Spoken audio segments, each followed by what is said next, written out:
السلام عليكم. لا تنسوا الاعجاب بالفيديو والاشتراك في القناة تشجيعا لنا لنستمر بنشر المزيد ان شاء الله. السلام عليكم ورحمة الله وبركاته. اللهم صل وسلم وبارك على سيدنا محمد وعلى آله وأصحابه أجمعين. ازيكم يا حبايبي، عاملين ايه؟ احنا النهاردة هنتكلم عن رموز مبشرة بأخبار سارة، بس قبل ما اتكلم عنها ياريت ما تنسوناش باللايك والشير وفعلوا الجرس، واللي ما اشتركش في القناة يا جماعة ياريت يشرفنا ويشترك، واللي عنده اي استفسار او اي رؤية يخش على الفيديو من تحت في التعليقات يكتب لي، وان شاء الله انا هكون معاكم وهرد عليكم باذن الله. وكلمة الاشتراك بالاحمر يا جماعة، فعلوا الجرس عشان يوصلكم كل فيديو جديد انا بنزله باذن الله. النهاردة احنا هنتكلم عن بعض الرموز اللي هي مبشرة، زي اسم فرج.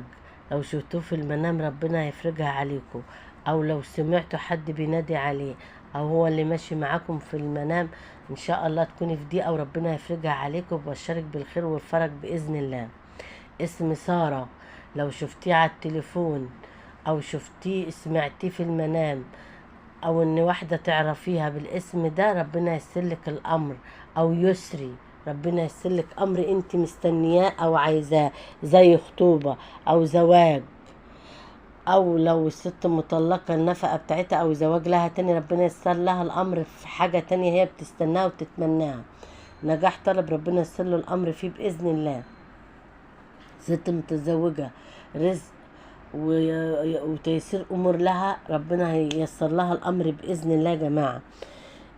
حاجة تانية العصافير، الحمام، اليمام، لو شفتهم على الشباك بتاعك او البيت بتاعك او سمعت الزقزقة بتاعتهم سماع اخبار سعيدة واخبار سارة داخلة عليكم باذن الله، سواء بخطوبة او زواج للبنت العزباء او للست المطلقة، اخبار سعيدة للطالب بالنجاح، لست متزوجة بنجاح ولادها او رزق داخل عليها او ميراث، اخبار سارة داخلة عليها باذن الله.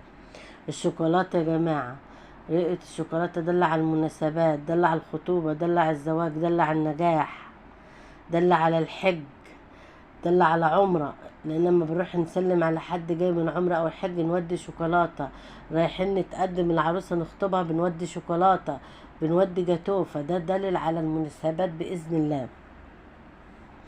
الريحة يا جماعة، الريحة، ريحة المسك، العود والبخور، لما تشمي ريحة كويسة وريحة جميلة، سماع اخبار طيبة، اخبار سارة، اخبار مبهجة، زي سيدنا يعقوب ما قال في المنام اني اجد ريحة يوسف، فالريحة دي مبشرة بالاخبار السارة.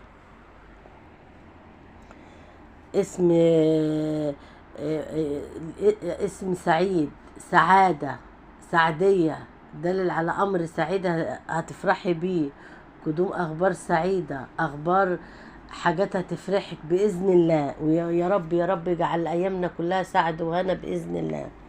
اسمه هدى، هدى جاي من الهداية من عند الله، الهداية في الدين، الهداية في الصلاة، الهداية لو عندك يعني حاجة تعبك ربنا ان شاء الله الاسم ده لو اتذكر في المنام الهدى من عند ربنا هيديلك الامر ده وربنا هيسلك الحال باذن الله، الهدى من عند الله.